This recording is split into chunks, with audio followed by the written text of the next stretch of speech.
Como construir virtudes para um bom viver. Eu sou a Aline Mora. Nós ontem falamos da importância de construir conhecimento, de aprender coisas novas. E essa construção de conhecimento, a gente precisa usar isso. E é no uso daquilo que a gente aprende que a gente começa a ter as experiências, e com essas experiências a gente pode lapidar aquilo que funciona, aquilo que não funciona, aquilo que está dando certo pra gente, aquilo que nos ajuda, a gente descobre o que nos atrapalha, e assim a gente constrói sabedoria para a vida. E o livro de Provérbios, ele vem nesse lugar, de dar um caminho de vida, é uma rota, é uma construção e lapidação de quem você é na sua caminhada, no seu dia a dia, na forma como você se coloca no mundo. E olhando para isso, o que seria construir virtudes para a vida, construir virtudes para que a gente possa usar? É trazendo isso para a nossa convivência, para o nosso comportamento. Eu aprendo, eu evoluo lá nos meus níveis de evolução, da minha consciência, de quem eu sou, e eu aplico isso nos meus dias, eu aplico isso naquilo que eu faço e na forma como eu vivo todos os dias.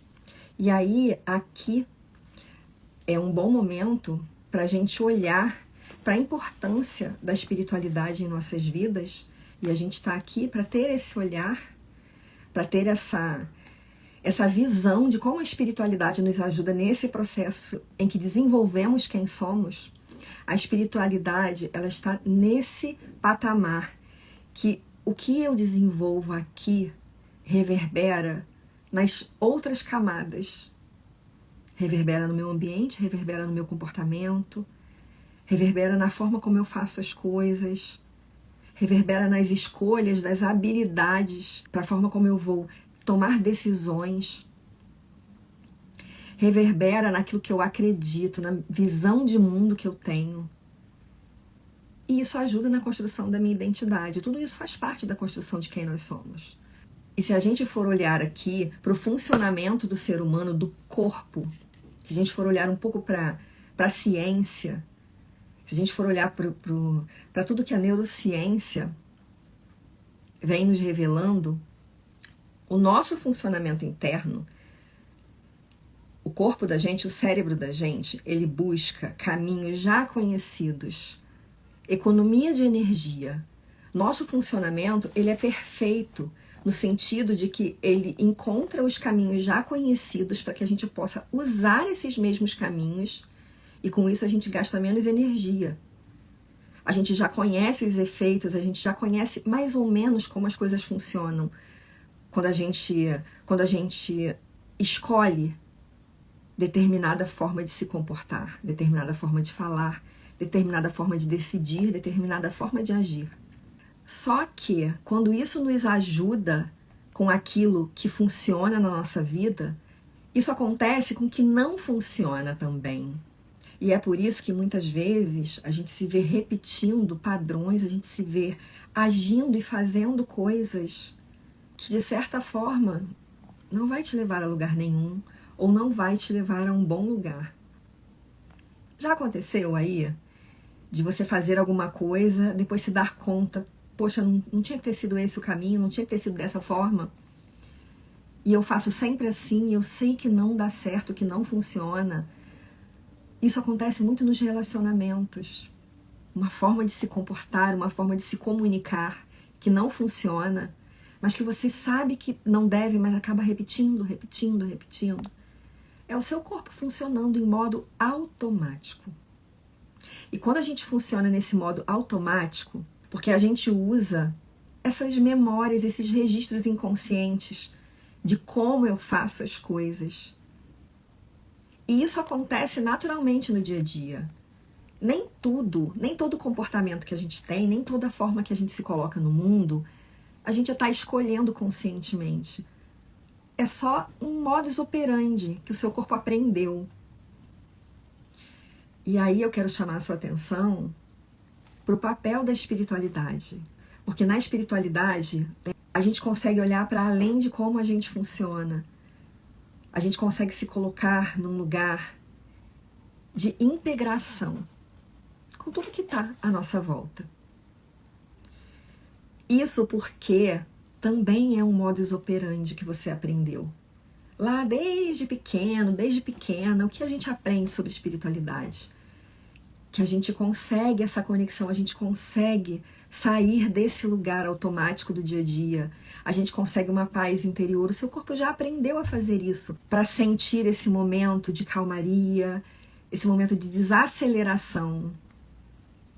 E quando a gente usa isso com mais frequência, cria essa intimidade nesse lugar espiritual, o que a gente está fazendo é resetando o corpo da gente, é escapando um pouquinho dessa forma automática de viver, que os dias vão passando, as coisas vão acontecendo, a vida vai se desenrolando.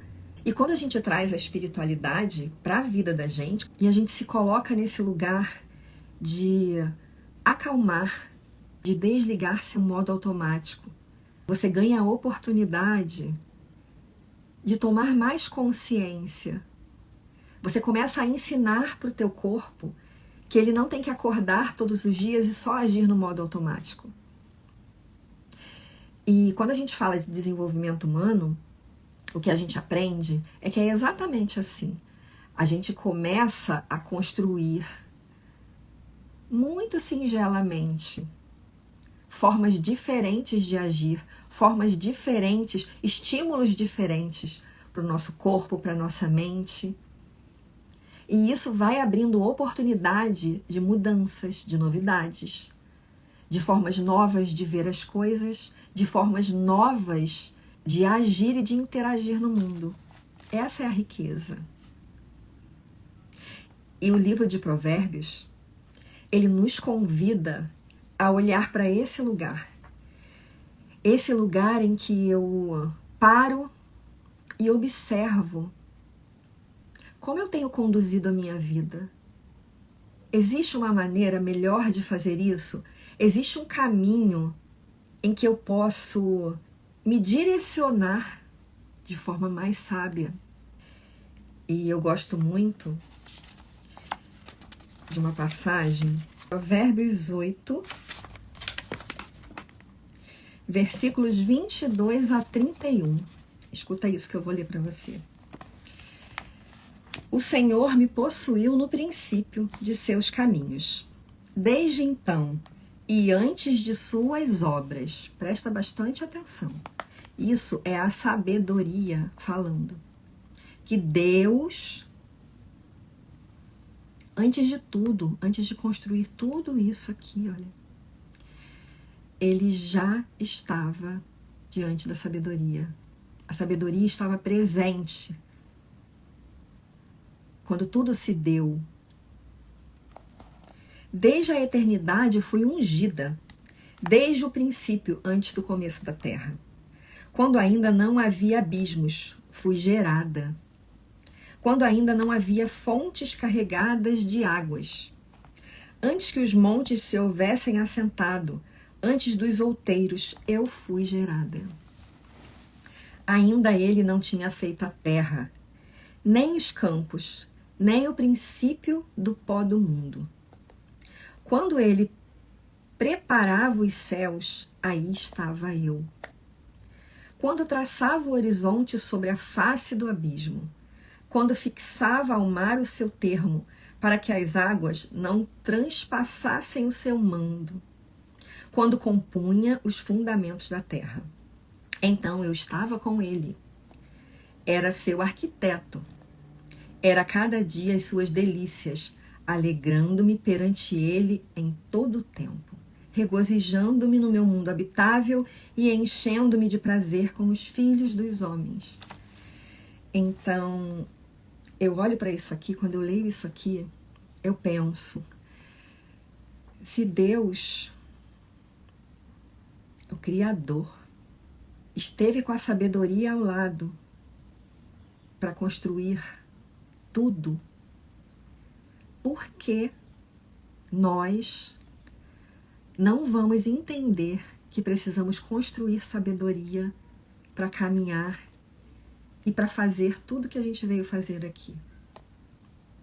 Pensa um pouco nisso. E como a gente constrói esse lugar de sabedoria? Eu abro espaço para o novo em minha vida e eu testo, eu vivo. E aí eu vou chamar a sua atenção para um outro ponto importante quando a gente está falando em busca de espiritualidade, cuidar desse lugar de buscar espiritualidade na vida. Qual o perigo que a gente pode incorrer de também fazer isso de forma automática? Deixar isso entrar no nosso funcionamento automático e não aproveitar, na verdade, a oportunidade que essa prática nos traz, que é de sair do modo automático, é sentir, silenciar o barulho que está dentro de você.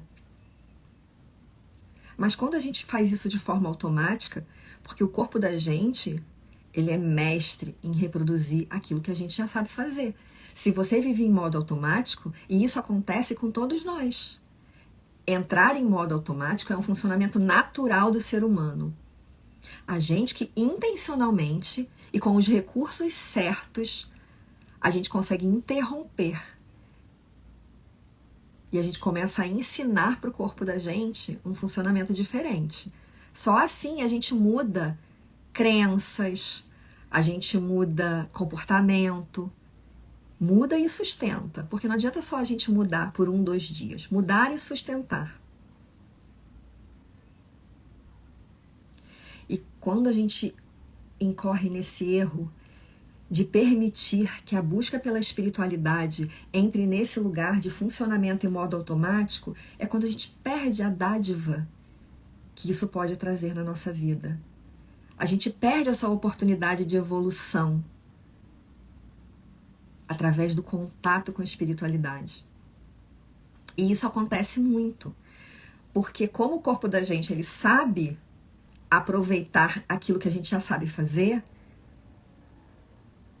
é muito fácil a gente cair numa forma ritualística de lidar com a espiritualidade. Você cria uma âncora no seu corpo, e aí eu tô falando um pouquinho de PNL, isso vira uma âncora. Você aprende que existe um lugar para você entrar nesse estado de relaxamento, nesse estado mais elevado de pensar e de sentir, mas você só consegue fazer isso ali, naquele local. E isso acontece muito nos templos, nas igrejas. As pessoas, elas associam, o corpo associa aquele lugar a esse comportamento, e aí quando elas estão lá nos rituais das igrejas, nos templos, elas conseguem colocar o corpo num estado de presença, elas conseguem sentir mais. Só que quando saem dali, elas desligam e voltam para o modus operandi, que já estão acostumadas, que o corpo já sabe como agir. E aí, o problema no trânsito estressa, o mau comportamento nos relacionamentos continua, as más decisões no dia acontecem. O que a gente precisa aprender é trazer essa relação com a espiritualidade, conseguir usar esse mecanismo de relaxar o seu corpo, de se elevar, de conseguir ter uma consciência melhor também no seu dia a dia. Lembra que a gente falou? A gente aprende e a gente pratica. Então eu tenho que trazer isso também para o funcionamento do meu dia. É óbvio que quando eu estou acostumada a agir no automático, eu não consigo fazer isso com frequência. E aí eu vou usar o que a gente chama, no processo de desenvolvimento humano, como intencionalidade. Eu vou trazer intencionalidade. Eu vou praticar ter esses momentos de relaxamento, ter esses momentos de elevação. Eu vou praticar quando estiver acontecendo alguma coisa comigo, eu estiver muito estressada, lembrar o que me coloca num estado de mais calma e tranquilidade. E eu uso esse recurso. E a espiritualidade é um recurso perfeito para essas horas. Eu me conecto. Eu relaxo. Eu trago meu corpo para a presença. Eu trago o meu corpo para entender que é seguro. É seguro interagir no mundo. É seguro tomar decisões. É seguro caminhar na vida. E por isso o chamado de construção de sabedoria. É para que a gente possa, o livro de Provérbios, ele traz isso do início ao fim. Aprende e vivencia o que aprendeu. Aprende e vivencia. Vivenciar em todos os momentos da vida. Vivenciar quando estiver se relacionando, vivenciar quando estiver trabalhando, vivenciar quando estiver dirigindo, vivenciar quando estiver sozinho. Vivenciar todos os momentos da sua vida. Aprende e vive. Experimentando, testando, a gente vai construindo esse lugar de sabedoria e de lapidação de quem nós somos. Com isso, nós fechamos esse primeiro bloco do chamado. O chamado para estarmos nesse lugar de autorresponsabilidade. Eu construo a forma como eu vivo a minha vida. E amanhã a gente pula para o bloco 2. E eu espero você aqui. Até logo.